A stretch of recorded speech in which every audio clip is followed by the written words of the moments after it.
Zone Europe. Bonsoir et bienvenue dans Zone Europe sur Radio Sensation et sur TV78. Un numéro spécial enregistré à Chypre, une île divisée en deux depuis l'invasion de l'armée turque en 1974 et l'occupation illégale du Nord.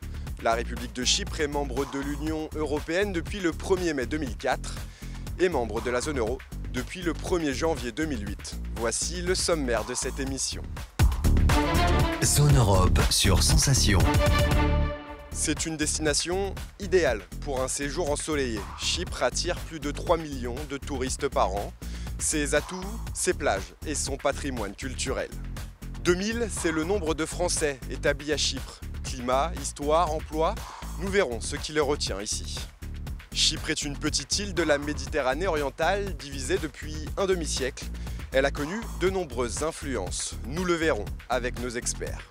55% des Chypriotes se disent intéressés par les élections européennes de juin prochain, contre 47% des Français. Nous irons à la rencontre d'une des candidates. Le tourisme, un élément majeur de l'économie de la République de Chypre. En 2022, 3,20 millions de touristes se sont rendus ici. Un tiers sont des Britanniques, suivis par les Russes. Les Français étaient eux 61 000 à venir ici, mais la tendance est à une forte augmentation. Quels sont les atouts de Chypre? On voit ça avec Fanny Pascalidou, responsable du marché français pour le développement du tourisme international de la République de Chypre. Zone Europe. Le tourisme est l'un des piliers de l'économie chypriote. Il représente autour de 15% du PIB du pays. La fréquentation touristique est en hausse avec l'an dernier 20% de nuitées supplémentaires enregistrées en République de Chypre par rapport à 2022. Comment est-ce qu'on explique cette augmentation touristique ? Oui, en effet, la contribution directe du tourisme au PIB s'élève à 15%, mais si l'on y comprend également la contribution indirecte, le pourcentage dépasse le 20%. Et c'est en fait normal puisque nous sommes une destination, une île, donc il y a plusieurs secteurs et activités qui sont affectés positivement par ça. En ce qui concerne l'augmentation, eh bien, nous, en tant que ministère délégué au tourisme de Chypre, on l'avait bien attendu et c'était en fait notre but, notre objectif pour 2023. C'était en fait d'attendre les chiffres bien avant la crise Covid de 2019. Et en fait, nous sommes vraiment contents que nous avons pu arriver à ces chiffres et avoir cette progression. Alors justement, depuis le Covid, vous en parlez, depuis 2019, c'était l'année un peu référence en termes touristiques. Ici, la fréquentation a beaucoup évolué. Avant, il y avait beaucoup de Russes, 800 000 touristes russes sont venus en 2019, beaucoup d'Anglais aussi, mais aujourd'hui, avec tous les événements géopolitiques, quelles sont les nouvelles tendances justement? Quelles sont les principales nationalités qui viennent ici à Chypre faire du tourisme? Eh bien, en fait, nous sommes heureux de pouvoir annoncer à ces moments que, bon, il y a eu la guerre en Ukraine. Nous, ça nous a pratiquement pas affecté en ce qui concerne le secteur du tourisme. Au contraire, nous avons aujourd'hui un mélange du tourisme qui est bien plus sain qu'avant. Et en fait, la dépendance excessive qu'il y a eu à l'égard du marché russe auparavant, ça n'existe plus. Et donc, les tourismes sont mieux répartis. Voilà. Et donc, les chiffres que nous avons perdus du marché russe, nous les avons compensés par d'autres marchés et surtout par des pays de l'Union européenne. Alors la France, elle se positionne aujourd'hui comme le 9e pays d'origine pour les touristes à Chypre. C'est une clientèle que vous convoitez. Il y a eu une augmentation là sur l'année 2023 de plus 153% par rapport à l'année précédente. Quelles sont vos initiatives pour justement attirer les touristes français ici à Chypre? En fait, la France a toujours été un marché cible important pour notre stratégie, mais le manque de vols directs a été un énorme problème dans son développement. avec l'intérêt croissant que nous avons eu durant les 3 dernières années et les nombres de sièges qui sont actuellement disponibles sur le marché français, elle a augmenté de manière significative et nous en réjouissons sur cela. Nous espérons en fait que cette augmentation se poursuivront dans les années à venir et que la France sera dans l'avenir parmi les 5 premiers marchés touristiques pour Chypre. On vise le top 5. Oui, on espère, on croise les doigts, on y travaille fort. En fait, la connectivité entre les deux pays est aujourd'hui assurée par plusieurs compagnies aériennes, y compris Transavia, donc depuis Paris-Orly. Mais nous avons également Cyprus Airways, EasyJet, nous avons Ryanair, Wizz Air, de compagnies low cost. Il y a 26 vols en fait directs par semaine depuis la France. Sur toutes les saisons? Sur toutes les saisons. Pas uniquement en période estivale? En hiver, il y en a moins de fréquentation, mais il y en a toujours. En ce qui concerne l'offre de sièges, nous, on est passé de 0 sièges à 100 000 sièges. C'est bien très important et c'est notre premier objectif est en fait d'augmenter encore plus le nombre de sièges afin de ne pas avoir de réduction dans les à venir. Pour atteindre cet objectif, nous nous concentrons sur la publicité en ligne ciblée dans les régions où il y a des vols directs vers Chypre. Alors on va revenir maintenant sur les atouts de Chypre. Chypre, c'est 326 jours d'ensoleillement par an. Quels sont ces autres atouts? Les plages, la gastronomie, le patrimoine historique? Oui, en effet, Chypre, elle a plusieurs atouts. En fait, c'est une île qui bénéficie d'un climat agréable tout au long de l'année et pendant toute saison. C'est une destination facile d'accès, d'une beauté unique, petite de taille, donc bien condensée et donc facile à découvrir, qui offre également des infrastructures superbes et très modernes. Le pays est doté de belles plages au sable fin. Et d'ailleurs, plus que 70 de ces plages ont reçu les pavillons bleus.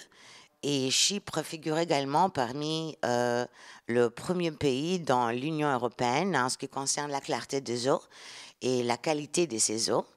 Donc, c'est l'un des atouts importants que nous avons. Mais bien sûr, Chypre n'est pas seulement le soleil, il y a la mer, il y a bien plus que ça. Nous avons, par exemple, la gastronomie chypriote qui a un caractère à part, bien authentique. Le mezé, par exemple, qui est plusieurs délices chypriotes qui s'offrent aux visiteurs, mais également aux habitants du pays. Un mélange de goûts, de saveurs et d'arômes de la cuisine grecque et de la cuisine orientale.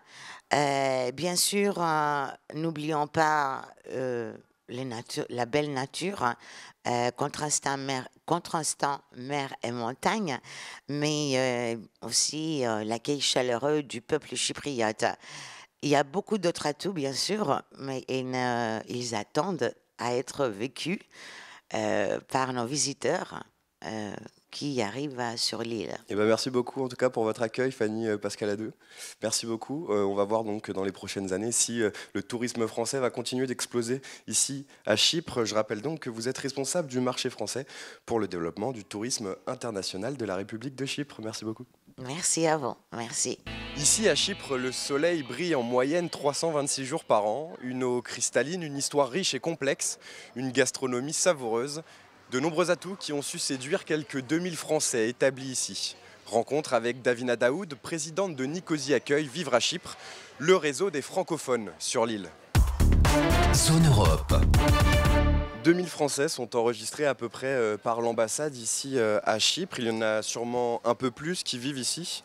Pourquoi choisir Chypre quand on est français pour venir y vivre ?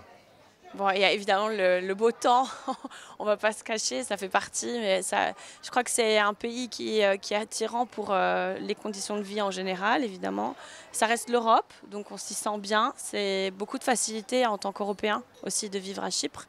Et puis c'est aussi un accès, je pense, en termes de géographie, une porte pour le Moyen-Orient. Donc les gens, je pense aussi, aiment bien l'idée de pouvoir voyager tout en restant en Europe. Je pense que ça fait partie des points les plus importants. Alors Chypre, ancienne colonie britannique, on y parle Ouais. anglais forcément, on y parle grec aussi. Est-ce que les Chypriotes parlent un peu français? Est-ce qu'on on se doute donc que l'anglais est majoritaire, mais est-ce qu'on Ouais. peut se faire quand même comprendre avec quelques mots de français? Quel est leur rapport au français? Ils aiment bien quand on leur parle français? Oui, alors c'est justement, moi, ça a été une de mes plus grandes surprises et mes plus belles surprises, c'est que les Chypriotes, ils parlaient français à l'époque. Ils avaient appris, donc la génération des 50, 60 ans, ils ont des bonnes bases, mais ils n'ont plus pratiqué. De temps en temps, on marche dans la rue, on entend des bonjours, comment allez-vous, etc. Donc ils aiment bien ça.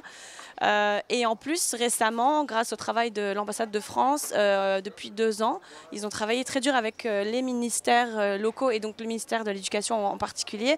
Le français a été réintégré dans les écoles chypriotes publiques depuis le mois de septembre dernier. Alors on le sait, dans plusieurs villes en Europe, il y a des quartiers français. Est-ce qu'il y en a un ici sur l'île? Il y a une école française, en tout cas franco-chypriote? Ouais, alors il y a l'école franco-chypriote, il y a toutes les institutions locales sont représentées, l'ambassade, l'Institut français, là il y a les alliances françaises aussi, mais il n'y a pas de quartier, on va dire, proprement dit français.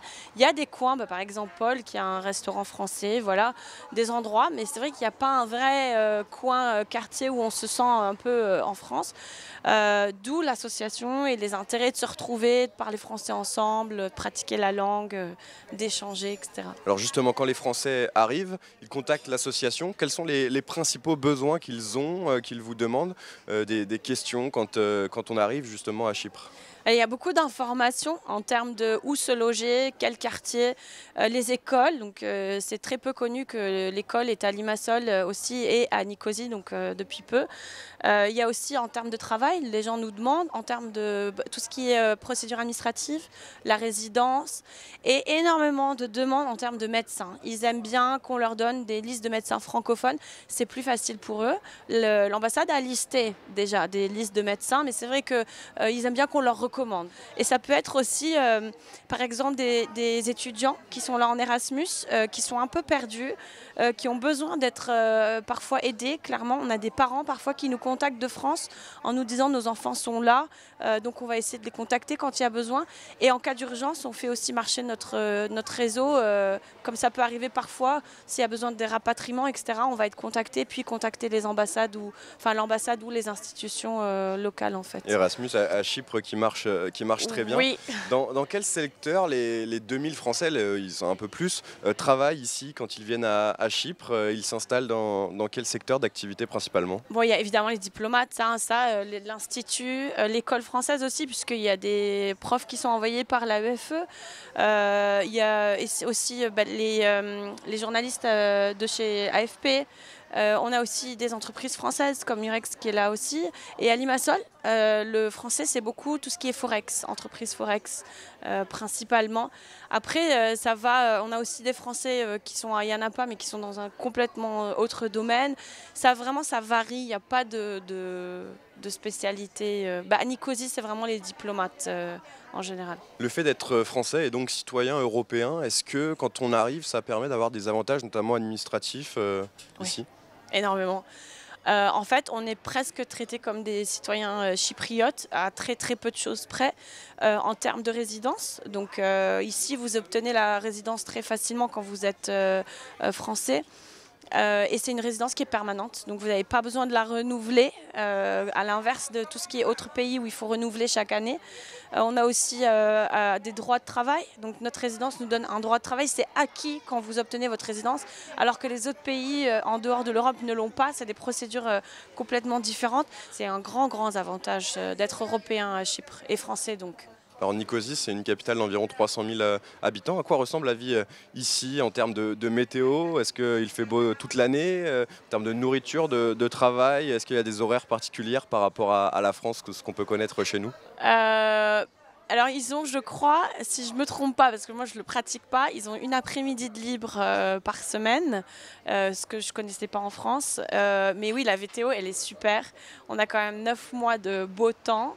On a quand même un vrai hiver. Hein, les gens n'y pensent pas, mais à Nicosie, il fait froid. Ça tombe en jusqu'à hiver. combien en hiver? Parfois, on peut descendre à 0. Ah oui, quand même. Mais ouais, voilà, 5-8, c'est la moyenne. Après, bah oui, on y mange bien. On y mange peu français, parce qu'il y a peu de restaurants français ici. Mais c'est quand même une ville où il y fait bon de vivre. Au niveau professionnel, énormément d'opportunités, ça bouge énormément, et à la fois au vie sociale aussi. Donc on a aussi un théâtre qui diffuse des films en français. Il y a pas mal de rencontres à l'Institut français aussi, donc en français justement. C'est quand même très très agréable de vivre à Nicosie. Et Nicosie, c'est la seule capitale européenne divisée en deux, Oui. donc entre la partie grecque et la partie turque. Est-ce que ça a un impact, cette division, au quotidien? Au quotidien, ça n'en a pas, puisque nous, la partie du coup sud grecque, la partie européenne, elle applique les règles européennes, donc on y est comme dans tout pays européen. Il y a eu des impacts quand il y avait le Covid, il y a eu l'obligation de fermer, donc il y avait des problèmes de circulation de personnes à un moment donné. Parce que certains Français habitent Oui, dans la partie oui, occupée par la c'est Turquie. ça, exactement. Soit ils habitent là-bas, ils travaillent là, soit vice-versa. Très peu quand même, hein. C'est pas une majorité. La majorité des gens... Mais on peut quand même faire le trajet tous les jours, quotidiennement. Il n'y a pas de blocage. Non, on peut y aller à n'importe quelle heure de la journée, n'importe quel jour de la semaine, les week-ends. Non, il n'y a pas d'impact.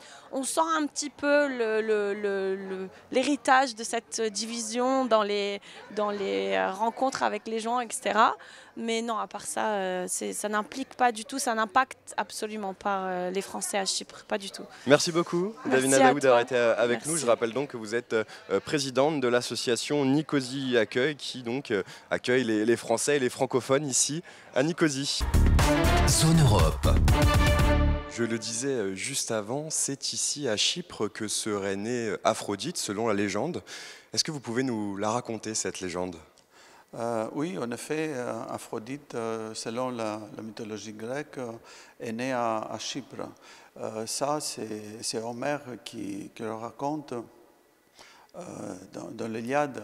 Et donc, ça a passé dans la mythologie grecque. Donc, Aphrodite et Chypre, c'est la même chose, quoi. Mais les choses, elles ne sont pas si simples. Aphrodite, c'est un nom qui n'existe pas à Chypre avant la fin de la période classique. Ça veut dire les Chypriotes,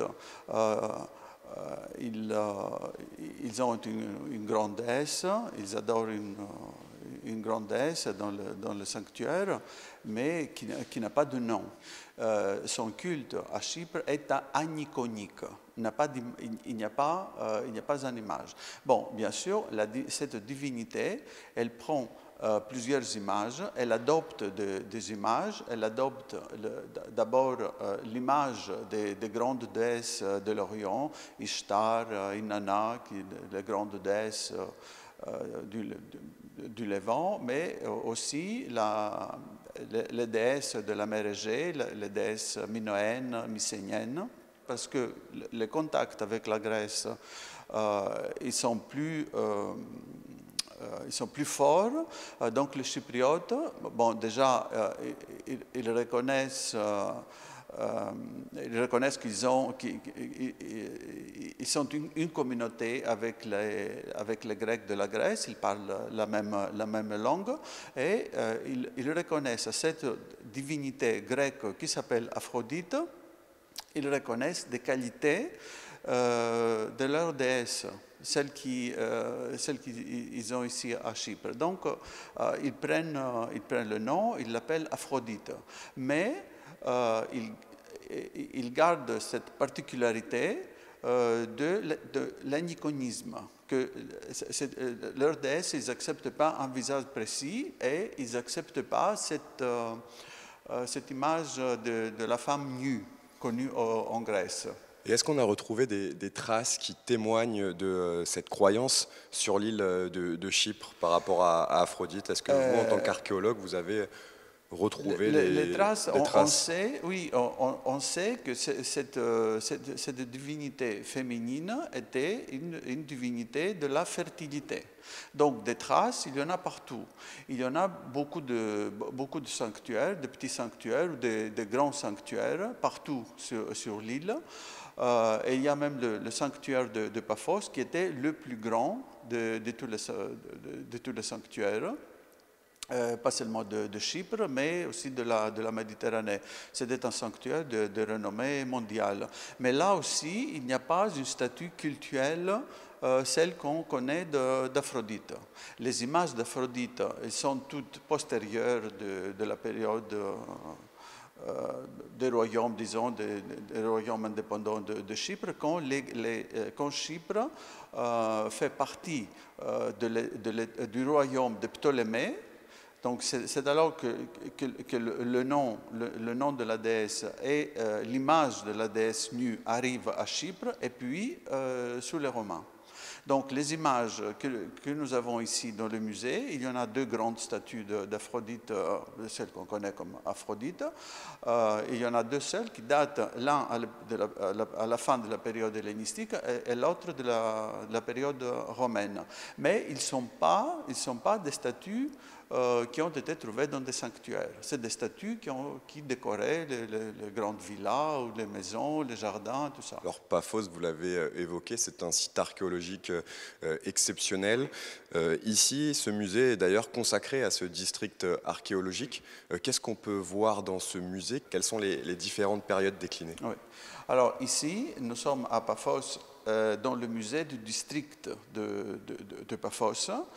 Donc vous voyez représenter un peu toutes les périodes chronologiques, toutes les civilisations qui ont existé sur la région de Paphos. On commence par la période de la préhistoire, puis on descend dans le temps à la période pré-céramique, la période céramique, et puis on descend la grande période de la civilisation chypriote en général, c'est l'âge du bronze. Donc on descend dans le temps et Paphos devient une ville très très importante à la fin de la période du bronze, c'est le bronze récent, vers le XIIe siècle. Donc Paphos se développe comme une grande ville très importante. Parmi les 2-3 grandes villes de Chypre et de la Méditerranée orientale vers cette période, vers le XIIe siècle, et c'est exactement à cette période l'arrivée des Mycéniens, des Grecs, qui partent de la Grèce pour des raisons historiques assez compliquées, qui viennent s'installer, et à partir de cette période, Chypre devient grec. Donc ils commencent à parler la langue grecque et la civilisation grecque mycénienne s'introduit à Chypre. Et puis, fin 4e, 3e siècle, quand Chypre devient partie du royaume d'Égypte sous les Ptolémées, et à la fin du 1er siècle, après Cléopâtre, les Romains prennent l'île et puis on commence la période chrétienne, c'est une autre histoire. Eh bien, merci beaucoup, Stathis Raptou, d'avoir été avec nous dans Zone Europe pour toutes ces explications. Je rappelle donc que vous êtes archéologue grec ici à Paphos. Chypre est située au carrefour de 3 continents, l'Europe, l'Asie et l'Afrique. Riche de 10 000 ans d'histoire avec des influences byzantines, ottomanes, vénitiennes, britanniques et grecques, Chypre a obtenu son indépendance en 1960, mais en 1974, l'armée turque envahit le nord de l'île pour protéger sa minorité. Chypre est depuis divisée en 2. Rencontre avec l'historienne Maria Hadjiatanasiou, spécialiste de la période de domination britannique de l'île. Zone Europe. Chypre est une île plurielle qui a connu beaucoup d'influences au cours de son histoire, perse, grecque, romaine, byzantine, latine, vénitienne, ottomane, puis britannique jusqu'en 1960. Chypre est une île hellénisée de culture grecque. La culture grecque domine ici. Cette culture, est-ce qu'elle a été respectée par les différentes puissances qui ont occupé l'île ? Cyprus strategic place La position stratégique de Chypre dans la mer Méditerranée a été le point d'intérêt de plusieurs souverains au cours de sa longue histoire. Et elle a été dominée depuis des temps immémoriaux par plusieurs souverains jusqu'à très récemment. Chacun d'entre eux avait donc sa propre façon d'entrer en contact avec son peuple, avec le peuple chypriote. Depuis plusieurs années, les Chypriotes partagent une affinité culturelle avec le peuple hellénique, avec les religions, avec leurs origines. Leurs origines culturelles, c'est-à-dire qu'ils partagent principalement le grec, la langue grecque sous la forme du dialecte chypriote grec, et à l'époque moderne, la religion orthodoxe grecque, les mêmes coutumes et les mêmes valeurs culturelles.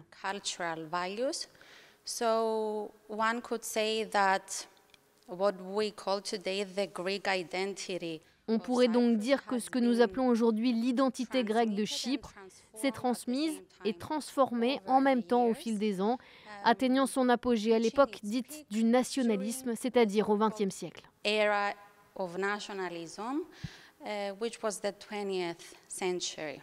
il y a aussi une identité turque depuis 1573 et la conquête ottomane de l'île. Les Turcs ont dominé Chypre pendant 3 siècles, avec notamment la communauté grecque qui était majoritaire. Comment l'identité turque s'est-elle développée au cours de ces années à Chypre? Quelles sont les différences entre les Turcs et les Grecs, justement?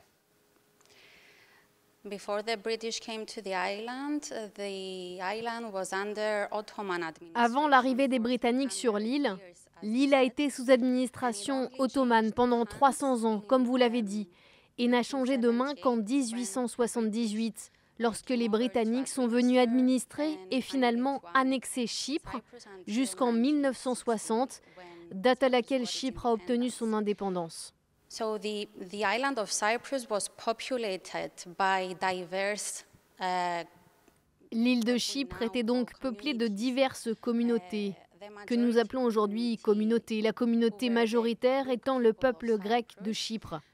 La minorité la plus importante de Chypre était les Turcs de Chypre.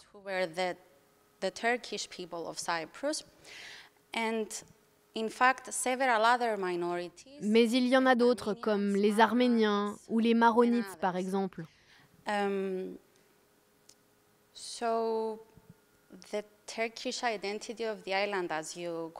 L'identité turque de l'île, comme vous l'avez appelée, était donc un processus naturel de la part de l'État turc, comme on l'appelait à l'époque moderne, à l'égard des habitants de Chypre, qui partageaient des caractéristiques communes, dont la religion, l'islam sunnite, avec ce qu'ils appelaient également leur mère patrie, la Turquie.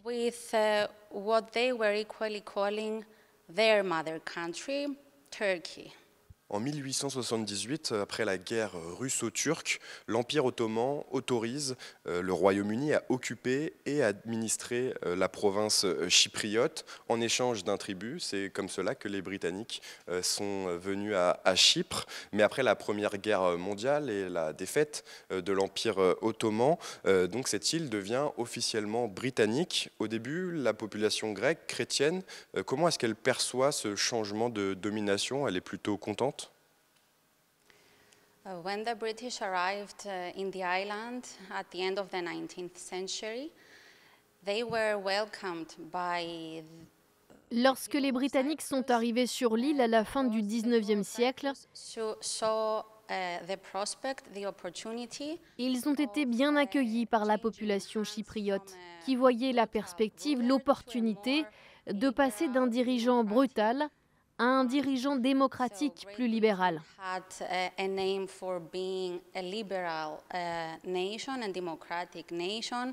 La Grande-Bretagne avait donc la réputation d'être une nation libérale et démocratique, une nation qui respectait l'état de droit et l'ordre.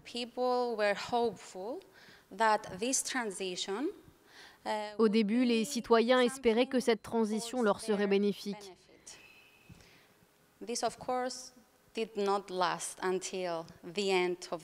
Pourtant, cela n'a pas duré jusqu'à la fin de l'ère coloniale dans l'île. Les choses ont changé au fur et à mesure, après que l'île soit devenue officiellement une colonie, comme vous l'avez dit, et après qu'elle ait demandé de manière pacifique à être autorisée à choisir son propre destin. To be allowed to choose for their own fate, their last resort solution, which was to form a guerrilla organization called EOGA. D'où leur solution de dernier recours en 1955, qui consistait à former une organisation de guérilla appelée EOGA, l'organisation des combattants chypriotes, des combattants prenant les armes pour demander avec plus de force l'union avec la Grèce et le départ des Britanniques de l'île.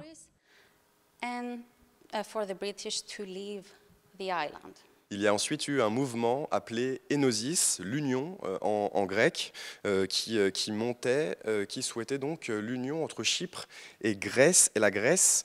Donc ça déplaisait aux Britanniques. C'est eux qui vont accentuer les tensions entre la communauté turque et la communauté grecque. When the revolt was taking place between 1954 and 59. Lorsque la révolte a eu lieu entre 1954 et 1959, la Grande-Bretagne n'était pas prête à abandonner Chypre. Elle devait contenir l'urgence, comme ils l'appelaient, et d'une manière efficace.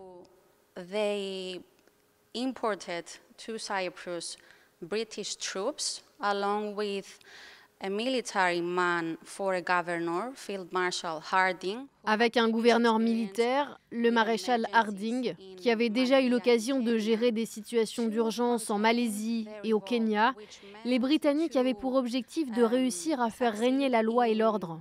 Implementing law and order. So of course this translated into importing heavy tactics. Bien entendu, cela s'est traduit par l'importation de tactiques lourdes sur le peuple, telles que des couvre-feux prolongés, ce que l'on appelle la vigilance, c'est-à-dire le placement en détention dans un village spécifique, la création de camps de concentration, des camps où l'on emprisonnait les détenus politiques, Camps where you had the imprisonment of political detainees. Even more brutal des tactiques encore plus brutales, telles que les tortures et bien sûr les pendaisons de jeunes gens. Young people. So the majority of the people of Cyprus, the Greek Cypriot people of Cyprus at the time, la majorité du peuple grec de Chypre s'est donc ralliée au mouvement de guérilla EOGA avec le chef militaire, mais aussi avec le chef politique Makarios l'Ethnarque, qui deviendra plus tard le premier président de la République de Chypre. Makarios, later to become the first president of the Republic, the Ethnarch. Now the Turkish people of Cyprus, you can imagine that they were not interested in uniting with Greece. They didn't share the same cultural characteristics. En ce qui concerne les Turcs de Chypre, vous pouvez imaginer, ils n'étaient pas intéressés par une union avec la Grèce. Ils ne partageaient pas les mêmes caractéristiques culturelles avec la Grèce, c'est-à-dire la langue ou la religion principalement. Et ils n'avaient pas l'intention de s'unir à la Grèce. Les Britanniques ont vu une opportunité dans cette situation en intégrant la communauté chypriote turque. En les utilisant dans le cadre de la campagne contre-insurrectionnelle, ils les ont fait venir en tant que policiers.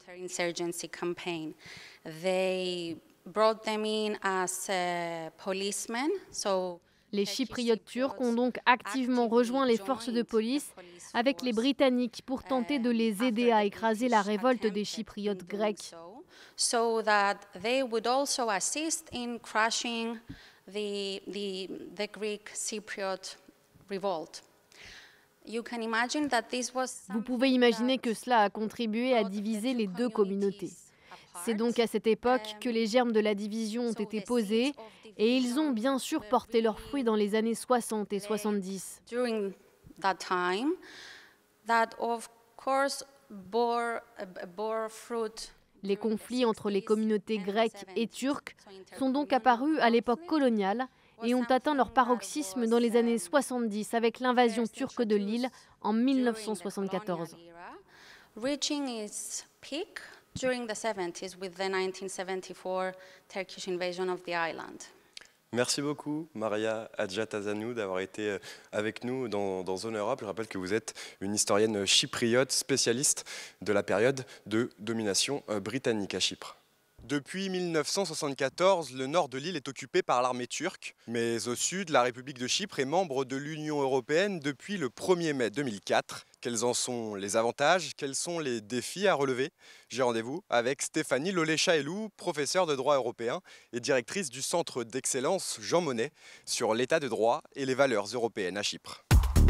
Zone Europe. Le 16 avril 2003, à Athènes, le président de la République de Chypre, Tassos Papadopoulos, signe avec son ministre des Affaires étrangères le traité d'adhésion de Chypre à l'Union européenne. Le 1er mai 2004, Chypre intègre officiellement l'Union européenne. C'était une volonté largement partagée par les Chypriotes? Oui, Corentin, c'était quelque chose de largement partagé par tous les Chypriotes. On pourrait dire que finalement les motivations de la République de Chypre de rejoindre la famille de l'Union européenne sont des motivations tout à fait uniques par rapport aux autres États donc, qui ont rejoint l'Union le 1er mai 2004, en même temps que l'île de Chypre, donc 10 en tout, 2 îles de la Méditerranée et 8 pays de l'Europe de l'Est et de l'Europe centrale. Pour la République de Chypre, donc sur l'île de Chypre, c'est toujours différent et toujours un peu plus compliqué à cause de la situation ici. Et donc en fait, la motivation principale, c'était de rejoindre, ni pour des raisons politiques, ni pour des raisons économiques, nous dirons, la grande famille européenne, plutôt pour des raisons de sécurité, à cause du problème de la division de l'île de Chypre et de l'occupation d'une partie de l'île par la Turquie. Donc, dans ce sens-là, on peut dire que c'était quelque chose qui était porté par tous et voulu par tous. C'est une adhésion qui avait commencé il y a très longtemps, dès 1972, avec un accord d'association, donc même avant l'invasion turque, l'invasion militaire par la Turquie. Et c'est une adhésion ou c'est une relation qui s'était développée au fur et à mesure. Et on pourrait dire que les Chypriotes grecs autant que les Chypriotes turcs avaient en tête au début, à la base, que c'était quelque chose qui serait donc bénéfique pour tous sur l'île. Ce n'est pas exactement ce qui s'est passé, mais peut-être qu'on peut en reparler. On y reviendra. Comment elle s'est déroulée, cette intégration européenne de Chypre? Il y a eu, j'imagine, tout un tas de modernisations législatives. Et puis, j'imagine aussi l'euro, notamment, ça a dû être un sacré gros morceau à intégrer. Tout à fait, Corentin. Donc, écoutez, l'adhésion d'abord, donc les négociations se sont déroulées très rapidement, très facilement, peut-être trop facilement. Elles ont été menées par un gouvernement chypriote grec, très fort, qui était tout à fait soutenu par les Grecs dans l'Union européenne. Donc les choses sont allées très vite. Donc du coup, en moins de 4 ans, eh bien, on a eu cette invasion de législation européenne qu'il fallait absolument mettre en place ici, mettre en vigueur. Ça n'a pas posé de problème particulier. Bon, c'était plutôt du copier-coller, mais ceci dit, c'est quelque chose qui arrive dans les autres États membres aussi. Donc de ce côté-là, pas de problème particulier. Quand j'ai dit trop rapidement, c'est parce que peut-être qu'on n'a pas été assez regardant justement sur certaines infrastructures qui auraient peut-être dû être fortifié même avant l'adhésion, et je pense en particulier au système des banques coopératives qui par la suite, avec la crise financière, de 2008 notamment, vont disparaître. Donc, et le système financier et les banques commerciales à Chypre étaient sûrement quelque chose auquel on aurait dû faire attention dès l'adhésion. Vous avez raison à propos de l'euro. Donc, la motivation principale de la République de Chypre de rejoindre l'euro très vite, 1er janvier 2008, c'était justement de s'ancrer très fortement dans la famille de l'Union européenne. au niveau économique, parce qu'en fait, la République de Chypre, au niveau économique, n'avait pas vraiment de raison de rejoindre l'Union européenne. Dès que la République de Chypre est devenue membre de l'Union européenne, en fait, la République était déjà un distributeur net de fonds, c'est-à-dire que puisque la République de Chypre, en fait, a rejoint l'Union européenne, mais l'île est restée divisée et que les Chypriotes turcs sont restés en fait assez isolés, puisqu'en fait le droit européen ne pouvait pas s'appliquer dans le nord de l'île. Puisque le gouvernement de la République de Chypre ne peut pas contrôler effectivement cette partie-là. Alors finalement, le bénéfice économique s'est envolé avec ça, puisque le côté chypriote grec est un côté assez riche, ou était un côté assez riche à cette époque-là. Donc l'inscription dans la zone euro, c'est dans cette lignée. C'est cette lignée de souveraineté de la République de Chypre sur son territoire, souveraineté sur ses affaires économiques et monétaires, jusqu'à ce qu'on soit prêt à déléguer et à transférer à l'Union. Alors 20 ans après cette adhésion, 68% des Chypriotes jugent bénéfique donc leur appartenance à l'UE. Quels avantages Chypre a-t-elle retirés de cette adhésion il y a 20 ans en termes d'argent, de politique, pour la vie quotidienne?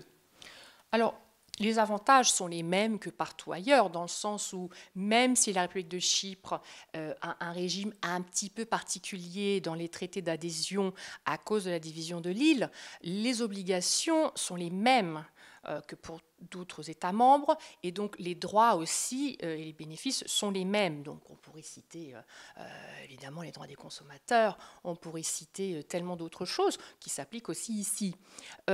On pourrait aussi citer des choses qui sont peut-être un peu plus particulières à Chypre.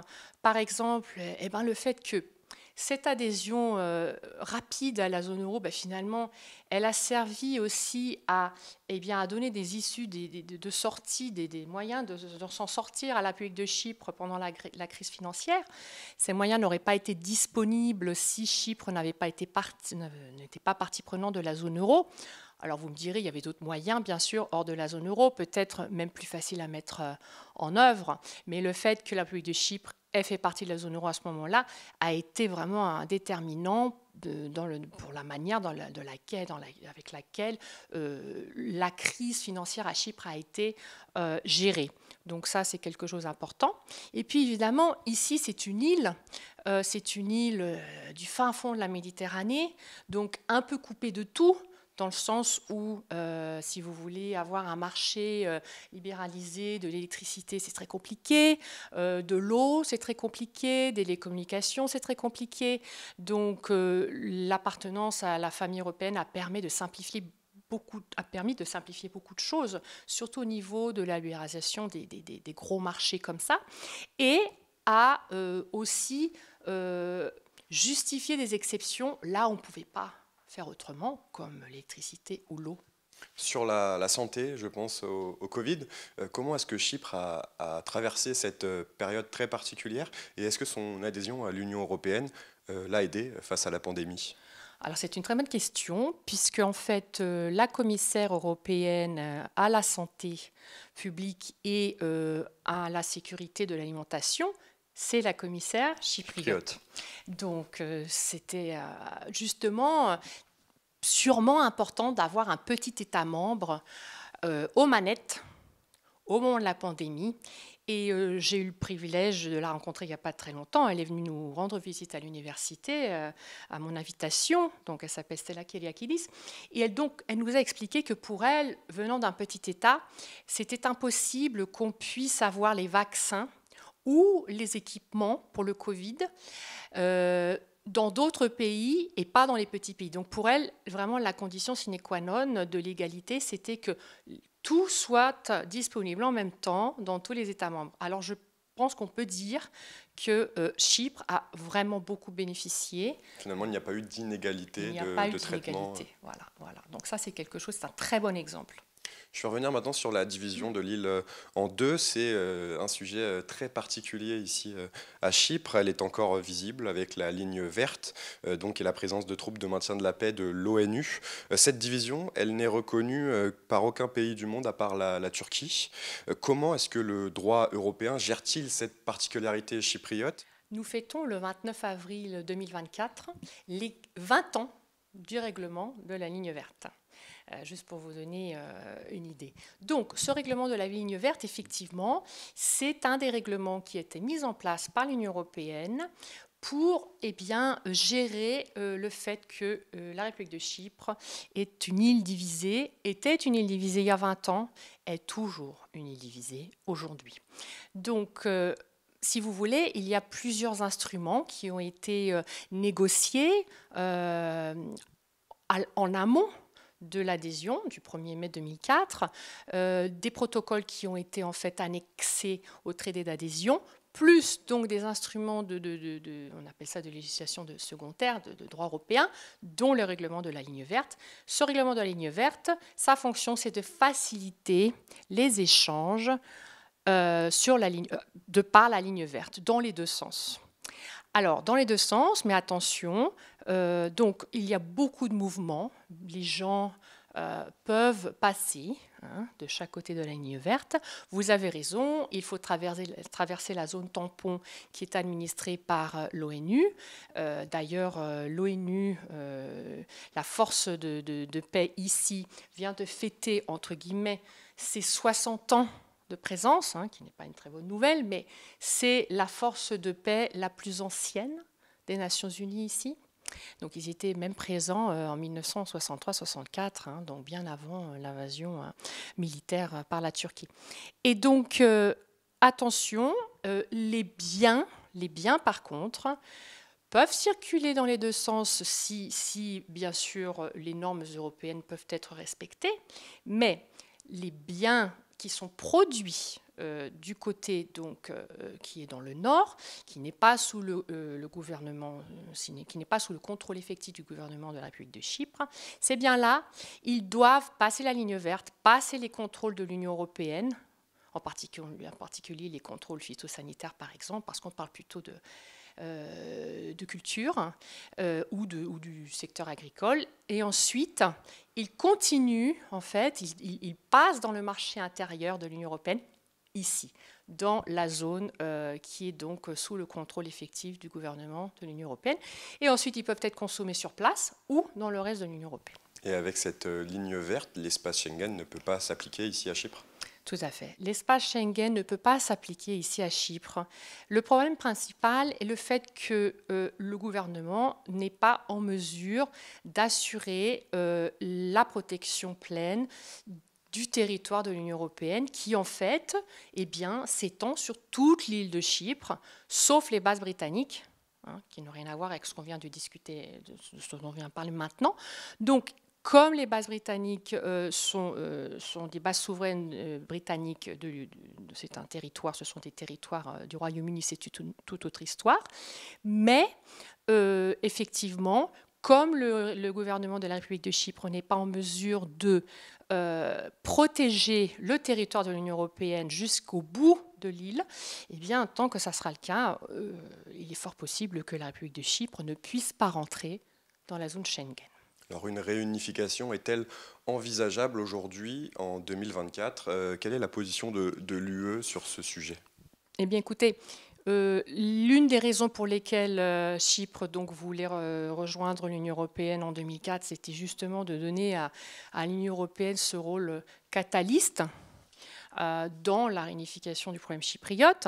C'est un rôle que Chypre veut toujours donner à l'Union européenne, et c'est un rôle que l'Union européenne est prête à endosser sous certaines conditions. Il y a bien sûr des tensions et puis il y a évidemment des motivations pour essayer de faire redémarrer les choses.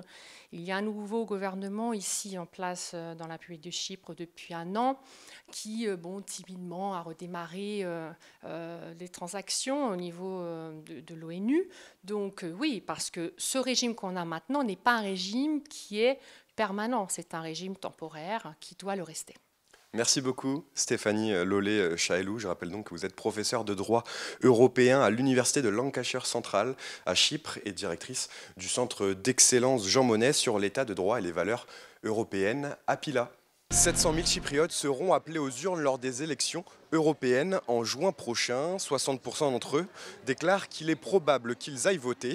Chypre dispose de 6 sièges sur un total de 720. J'ai rendez-vous avec Christiana Xenofontos. Elle est vice-présidente du Forum européen de la jeunesse et c'est la plus jeune candidate aux élections européennes à Chypre. Zone Europe. Cela fait 20 ans que Chypre est membre de l'Union européenne. C'est donc la première génération de jeunes qui ont grandi en étant à la fois citoyens chypriotes et citoyens européens. Vous êtes l'État le plus à l'est de l'Union européenne. Qu'est-ce qu'elle représente cette union pour vous, Christiana ? Nous sommes la première génération, notre génération, à être née à Chypre et avoir une identité à la fois chypriote et européenne. Et je suis très reconnaissante que nous fassions partie de l'Union européenne depuis 20 ans. Et nous devons faire vivre ce sentiment pour nous sentir reconnaissants d'être aussi des Européens au-delà de notre nationalité. Pour moi, l'Union européenne est mon point de départ. Et je pense que la plus jeune génération aussi, parce que c'est effectivement le cas. Nous naissons dans cette identité. Je pense que nous la ressentons comme une grande opportunité, mais en même temps comme quelque chose dont nous devons vraiment prendre soin. Pour 47% des Chypriotes, tout comme 47% des citoyens européens, la paix doit être la valeur défendue prioritairement par les députés européens durant le futur mandat. Est-ce que vous partagez cet avis ? Pour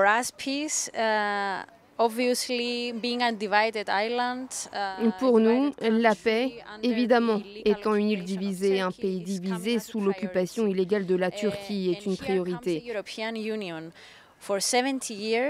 Et l'Union européenne, pendant 70 ans, avec tous les hauts et les bas, a réussi à mettre en place un projet européen qui a permis de garantir la paix. En tant que jeune femme candidate aux élections européennes, j'ai vraiment le sentiment que cette paix, surtout aujourd'hui, avec ce qui se passe géographiquement dans le monde et les guerres qui se déroulent, malheureusement tout près de notre île, est une priorité. C'est une priorité. C'est notre propre combat pour garder notre île en sécurité, pour la garder en sécurité.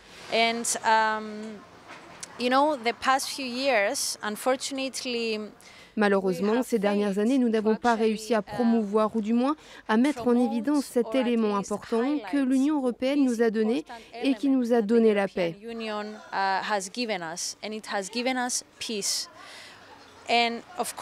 Évidemment, cela vient du fait que chaque année, nous sommes tous confrontés quotidiennement à des luttes ou à des défis très différents. Mais il est de notre responsabilité de souligner la paix que l'Union européenne a apportée à l'Europe. Selon le dernier Eurobaromètre pour les Chypriotes, les questions les plus importantes de cette campagne pour les élections européennes sont les questions liées à l'immigration et aux demandes d'asile. C'est un aspect important que vous traitez lors de votre campagne ? It's a priority also for my campaign, and I feel very grateful that I belong to the Democratic Rally here. C'est également une priorité pour ma campagne, oui. Et je suis très reconnaissante d'appartenir au Rassemblement démocratique ici à Chypre, d'appartenir à la grande famille du PPE, qui a été le premier parti politique européen à plaider en faveur du pacte sur les migrations.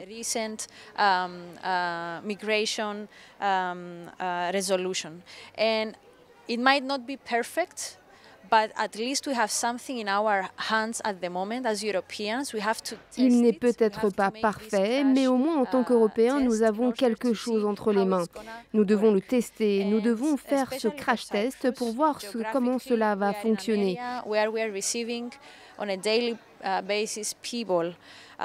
Et surtout pour Chypre, géographiquement parlant, nous sommes dans une zone où nous recevons tous les jours des gens qui demandent l'asile.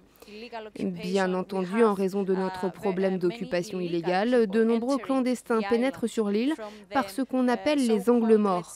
Il s'agit d'une priorité absolue, bien sûr, pour moi en tant que candidate, mais aussi pour mon île. Par ailleurs, lorsque nous parlons de migration ou de demandeurs d'asile, nous ne devrions pas considérer ces personnes ou la question, disons, la plus importante comme de simples chiffres.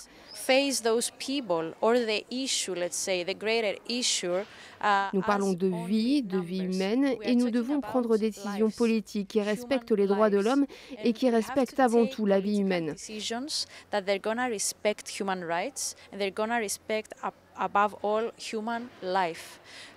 C'est pourquoi, à l'approche des élections européennes, nous devons faire entendre les voix pro-européennes sur la question de l'asile et de l'immigration.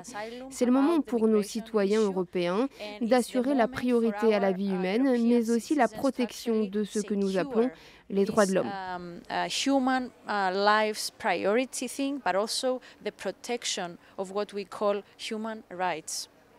Ici, les questions liées à la lutte contre le changement climatique sont considérées comme prioritaires par seulement 9% des Chypriotes contre 37% des Français. Qu'est-ce que vous pensez de cela? Comment est-ce qu'on peut l'expliquer? It's very unfortunate that climate crisis comes as an environment. Il est très regrettable que la crise climatique vienne si bas dans les priorités pour les sondages concernant Chypre.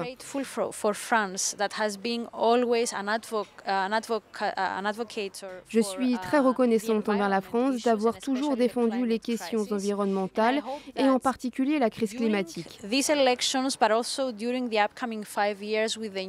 J'espère qu'au cours de ces élections, mais aussi au cours des 5 prochaines années, avec les nouvelles personnes qui nous représenteront au niveau européen, que nous aurons également à Chypre des voix qui feront de la crise climatique et des moyens de la prévenir une priorité absolue. Et puis n'oublions pas qu'en tant qu'Union européenne, nous nous sommes fixés comme priorité d'être neutres en 2050, c'est-à-dire neutres sur le plan climatique. Provide the next even generation of young people and give them a better. Nous voulons vraiment offrir à la prochaine génération de jeunes une meilleure planète, une meilleure Europe et une meilleure, disons, Chypre. Very important, especially considering that we are living in a, many people are calling us. Et c'est quelque chose de très très important, surtout si l'on considère que nous vivons un. Beaucoup de gens nous appellent le paradis. Chypre, en raison des conditions climatiques, peut aider l'Europe à devenir d'ici 2050 le premier continent neutre. C'est donc quelque chose dont nous devons vraiment nous occuper. Et pour moi, c'est une priorité pendant ces élections. À 31 ans, vous êtes la candidate la plus jeune de cette élection européenne à Chypre. Pourquoi est-ce que vous avez décidé de vous engager en politique ? And I am actually the youngest at the moment. Je suis actuellement la plus jeune personne à se représenter aux élections européennes. Pour moi, il s'agit d'une évolution naturelle, c'est-à-dire que j'ai commencé ma carrière politique en faisant partie de la société civile à Chypre. J'ai commencé par travailler au Conseil de la jeunesse de Chypre en tant que responsable politique, en mettant l'accent sur la manière dont les jeunes peuvent être touchés et contribuer à ce que nous appelons l'élaboration des politiques. Ensuite, au niveau européen, je me suis d'abord présentée comme membre du conseil d'administration et puis comme vice-présidente. J'ai été élue au Forum européen de la jeunesse et au cours des 5 dernières années, je me suis concentrée au niveau européen, au plaidoyer en faveur des jeunes.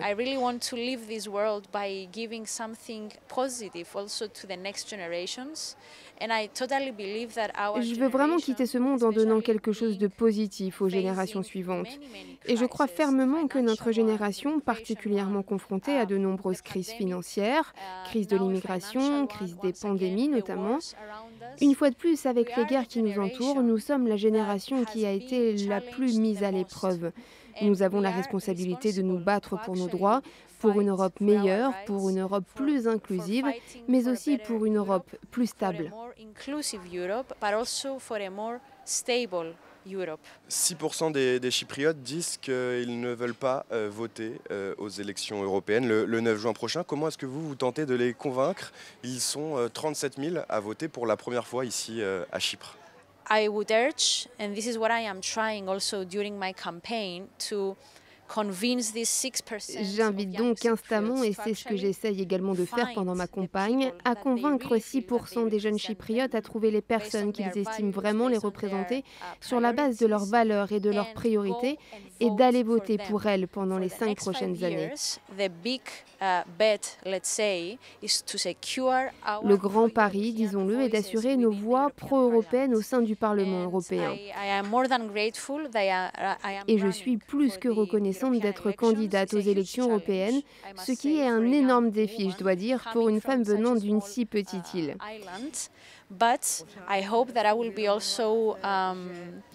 Mais j'espère que je serai aussi la raison d'être de certains jeunes, qu'ils seront inspirés, qu'ils prendront des risques, qu'ils se lèveront et qu'ils se présenteront à d'autres postes.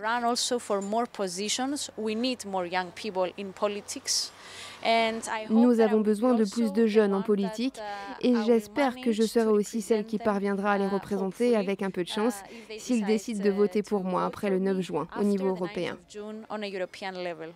Evcharisto, merci beaucoup. Christiana Xenofontos.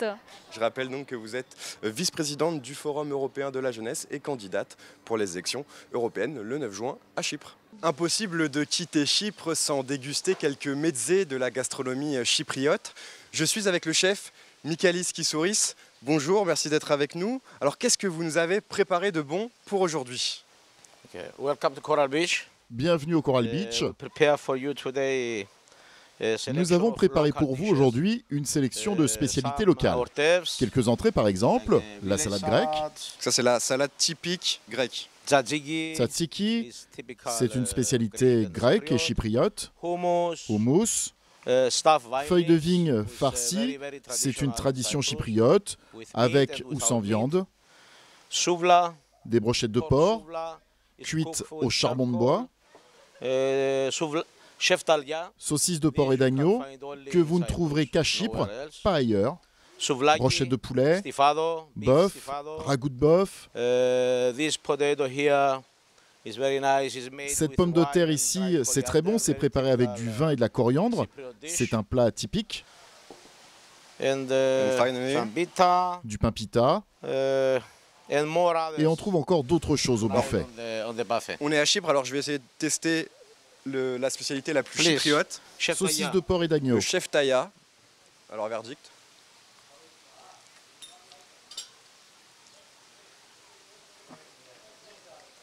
C'était super bon. Michalis, quelles sont les particularités de la cuisine chypriote? Avant tout, on utilise de la viande fraîche. Toute la viande que nous utilisons est fraîche et la majeure partie de la viande vient de Chypre. De l'huile d'olive vierge, parce que nous en avons beaucoup à Chypre.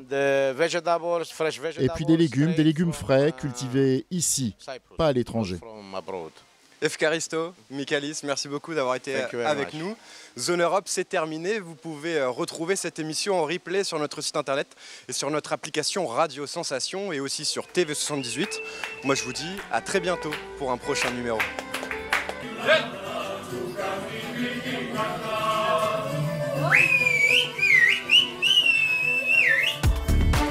Zone Europe sur Sensation.